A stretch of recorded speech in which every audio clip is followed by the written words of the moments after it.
በአማራ ክልል ደቡብ ወሎ በውጫሌና ዙሪያው ባሉ አካባቢዎች በመከላከያና በፋኖ ኃይሎች መካከል ቅዳሜ ጥቅምት 8 2018 ለሰዓታት የቆየ ከባድ ውጊያ መካሄዱን ዘሆርን ዊትነስ ከምንጮቹ ሰምቷል። በሌላ በኩል የፋኖ ኃይሎች በሰሜንና በደቡብ ወሎ ከያዟቸው የተለያዩ ከተሞችና አካባቢዎች እስከ መጪው ሰኞ ጥቅምት 10 2018 ድረስ አስለቅቆ ለማስወጣት የፌዴራል የጸጥታ ኃይሎች በተቀናጀ ወታደራዊ ዕቅድና ዝግጅት አዲስ የውጊያ ዘመቻ ያካሄዱ እንደሚገኙ ተገልጿል። ዘመቻው በአየርና በምድር ኃይል ጭምር ተደግፎ እየተካሄደ እንደሚገኝ የሚያወሱት ለጉዳዩ ቅርበት ያላቸው ምንጮች የፋኖ ኃይሎችም የያዟቸውን አካባቢዎች ላለመልቀቅ ከፍተኛ ትንቅንቅና ውጊያ ያካሄዱ እንደሚገኙ ዝርዝር መረጃ ይዘናል። ሌሎች ርዕሰ ጉዳዮችንም በዛሬው የመረጃ ሰዓታችን አካተናል።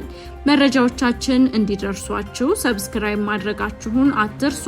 በያላችሁበት ሰላምና ጤናንም እንመኝላችኋለን። በአማራ ክልል ደቡብ ወሎ ውጫሌና በዙሪያው ባሉ አካባቢዎች በመከላከያና በፋኖ ኃይሎች መካከል ለሰዓታት የቆየ ከባድ ውጊያ መካሄዱን ዘሆርን ዊትነስ ከምንጮቹ ሰምቷል። በውጊያው ምክንያት ከሐይቅ በቅርብ ርቀት የሚገኘው የጃራ ወንዝ ድልድይ ተዘግቶ ስለመዋሉ በመረጃው ተጠቁሟል። በአማራ ክልል ሰሜንና ደቡብ ወሎ አካባቢዎች ሰሞኑን ከባድ ውጊያ እየተካሄደ ይገኛል ተብሏል። የፋኖ ኃይሎች በዞኖቹ የያዟቸውን የተለያዩ ከተሞችና አካባቢዎች እስከ መጪው ሰኞ ጥቅምት 10 2018 በማስለቀቅ አካባቢውን መልሶ ለመያዝ የፌዴራል መንግስት የጸጥታ ኃይሎች አዲስ ዝግጅትና እቅድ በመንደፍ በውጊያ መሰማራታቸውን የዘሆርን ዊትነስ ምንጮች አስረድተዋል። የመከላከያ ኃይሎች በአየር ኃይል ድጋፍ ጭምር ተደግፈው ውጊያውን እያካሄዱ እንደሚገኙ የሚያወሱት የዘሆርን ዊትነስ ምንጮች የውጊያው ዓላማም የፋኖ ኃይሎች በሰሜንና ደቡብ ወሎ አካባቢዎች ከመስከረም አጋማሽ ወዲህ ባለው ጊዜ ከተቆጣጠሯቸው ከተሞችና አካባቢዎች ለማስለቀቅ ያለመው ስለመሆኑ ጠቅሰዋል። ከመስከረም 14 እስከ 17 2018 በአማራ ክልል ሰሜንና ደቡብ ወሎ አካባቢዎች በመከላከያና በፋኖ ኃይሎች መካከል ከተካሄደው ውጊያ ጋር በተያያዘ የምስራቅ አማራ ፋኖ በመባል የሚታወቁ ኃይሎች በጋሸና መስመር ኮንዳውንት አሁን ተገኝ እስካይሽን ጨምሮ ሌሎች አካባቢዎችን መቆጣጠራቸው ይታወሳል። ከወልዲያ ደሴ ባለው መስመር ደግሞ ሲሪንቃ፣ መርሳ፣ ውጫሌን ጨምሮ እስከ ሐይቅ አቅራቢያ ድረስ ያለውን ስፍራ የፋኖ ኃይሎች በመስከረሙ ውጊያ አካባቢውን ይዘውት የነበረ ቢሆንም ከመስከረም 16 2018 ዓ.ም ጀምሮ በፋኖ ኃይሎች እጅ ስር የቆየችው መርሳ ከተማ ሐሙስ መስከረም 29 2018 የኢትዮጵያ መከላከያ ሰራዊት ኃይሎች ከሰዓት በኋላ ወደ ከተማዋ መግባታቸው የአካባቢው ምንጮች በመጥቀስ ዘሆርን ዊትነስ መዘገቡ ይታወሳል። በጊዜው የፋኖ ኃይሎች በተቆጣጠሯቸው አካባቢዎች ትምህርት፣ ባንክ፣ ንግድና ትራንስፖርትን ጨምሮ ሌሎች አገልግሎቶች ሙሉ በሙሉ እንዲሁም በከፊል በወቅቱ መቋረጣቸውንም ዘግበን ነበር።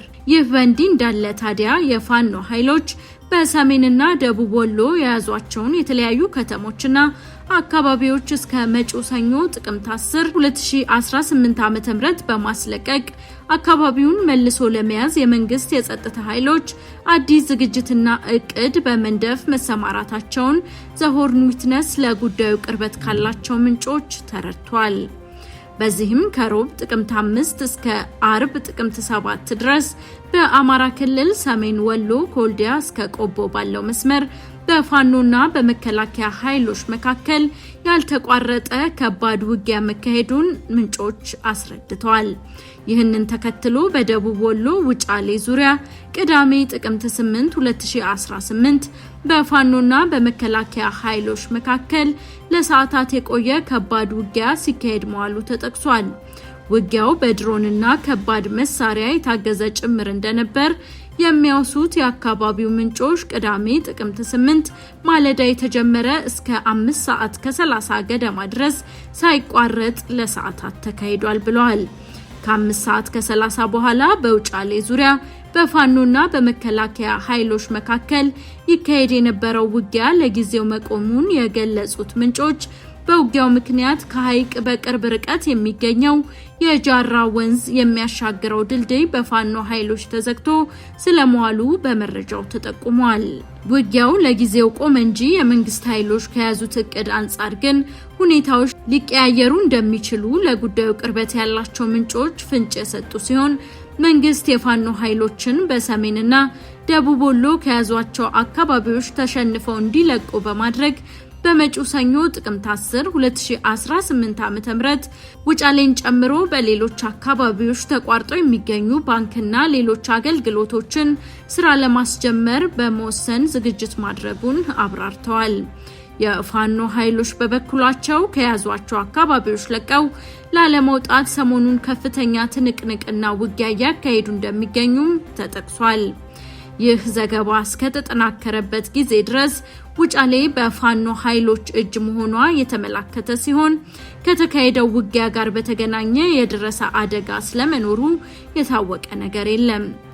ከዚሁ ጋር በተያያዘ በመርሳና በውጫሌ ከተሞች የሚገኙ ባንኮች መዘረፋቸውም ባለፈው ሳምንት መዘገባችን ይታወሳል። ከባንኮች ተዘርፏል የተባለ የብር መጠንን ጨምሮ ዝርፊያውን የፈጸመው አካል እስካሁን የተረጋገጠ መረጃ ማግኘት አልተቻለም። ከባንክ ዝርፊያው በተጨማሪ በመርሳና በውጫሌ ከተማ በሚገኙ የተለያዩ መጋዘኖች ተከማችቶ የነበረ በርካታ ማዳበሪያ የፋኖ ኃይሎች መንግስት ከሚያቀርበው ዋጋ በግማሽ ቀንሰው ለአካባቢው አርሶ አደር ሸጠው ማከፋፈላቸውን የአካባቢው ምንጮችን ጠቅሰን መዘገባችንም ይታወሳል። በሌላ በኩል ባለፉት ሳምንታት በላሊበላ ጋሸናና ሙጃ አካባቢዎች ከመከላከያ ኃይሎች ጋር ከፍተኛ ውጊያ ሲያካሂዱ የቆዩና አፈግፍገው በቶኬለሽ ተራራ በተሰባሰቡ የፋኖ ኃይሎች መከላከያ ኃይሎች ሰሞኑን አዲስ ጥቃት እንደተከፈተባቸው ተገለጸ። በወልዲያ፣ ጋሸና፣ ሙጃ፣ ቆቦና ኮረም በሰፈረው የመከላከያ ኃይል ተከበው መቆየታቸውን ያወሱት ምንጮች የፋኖ ኃይሎች ከበባውን አጥቅተው ለመውጣት ከፍተኛ ዝግጅት ሲያደርጉ ነበር ተብሏል። ይሁን እንጂ ከሮብ ጥቅምት 5 2018 እስከ አርብ ጥቅምት 7 2018 በፋኖና በመከላከያ ኃይሎች መካከል በተካሄደው ውጊያ የፋኖ ኃይሎች በውጊያው በመከላከያ ኃይሎች ሳይበለጡ እንዳልቀረ ተጠቁሟል።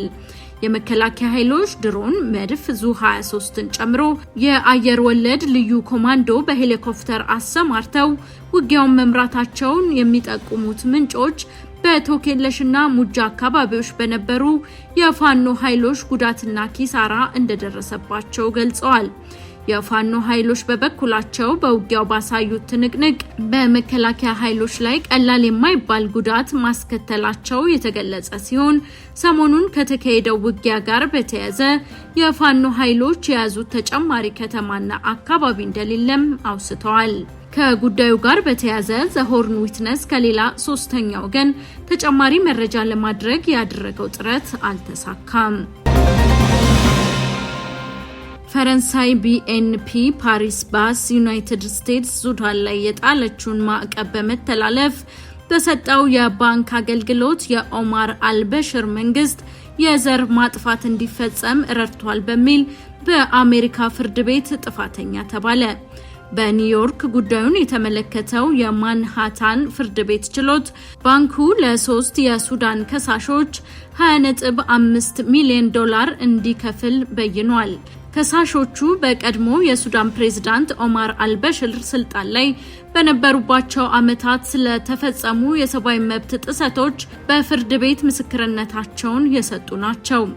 በአሁኑ ወቅት ኑሯቸውን በአሜሪካ ያደረጉት ከሳሾችና ጠበቆች የችሎቱ ውሳኔ በዩናይትድ ስቴትስ የሚገኙ ሌሎች ከ20,000 በላይ የሱዳን ስደተኞች ለደረሰባቸው ጉዳት ከፈረንሳዩ ባንክ በቢሊዮን የሚቆጠር ዶላር ካሳ እንዲጠይቁ መንገድ ይጠርጋል ሲሉ ተናግረዋል። የቢኤንፒ ፓሪስ ባስ ቃል አቀባይ ግን የችሎቱ ውሳኔ በይግባኝ ሊሻር ይገባዋል ማለታቸውን ሮይተርስ ዘግቧል። ባንኩ የችሎቱ ውሳኔ የሚመለከተው 3ቱን ከሳሾች ብቻ እንጂ ከዛ ውጪ ያሉትን ሊመለከት አይገባም የሚል አቋም እንዳለውም ተናግሯል። ቢኤንፒ ፓሪስ ባስ የማህንታን ችሎት ያሳለፈውን ውሳኔ የተሳሳተ ነው ብሎ እንደሚያምን የገለጹት ቃል አቀባዩ ይግባኝ ለመጠየቅ የሚያስችል ጠንካራ ምክንያቶች እንዳሉ አስረድተዋል።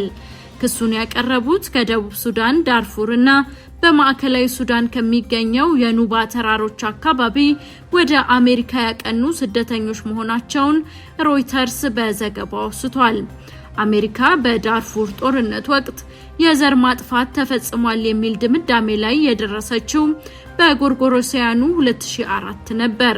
ከ10 ዓመታት ገደማ በፊት ቢኤንፒ ፓሪስ ባስ አሜሪካ የጣለችውን ማዕቀብ በመተላለፍ የሱዳን፣ ኢራንና ኩባ ተቋማትን በቢሊዮን የሚቆጠር ዶላር በማዘዋወር ክስ ጥፋተኝነቱን ተቀብሎ 8.97 ቢሊዮን ዶላር ቅጣት ለመክፈል ተስማምቶ ነበር። የእስራኤል መከላከያ ሰራዊት አይዲኤፍ እና የእስራኤል የደህንነት ኤጀንሲ አይኤስኤ ቀይ መስቀል በሐማስ ስር የነበሩና ህይወታቸው የተቀጠፈ ታጋቾችን አስክሬን ተቀብሏል ሲሉ አስታውቀዋል። ቀይ መስቀል አስክሬኖቹን ከሐማስ ተቀብሎ በጋዛ ሰርጥ ለሚገኙ የመከላከያ ሰራዊት አባላት ለማስተላለፍ በደቡባዊ ጋዛ በሚገኘው የመሰብሰቢያ ቦታ ማጓጓዙም ተነግሯል።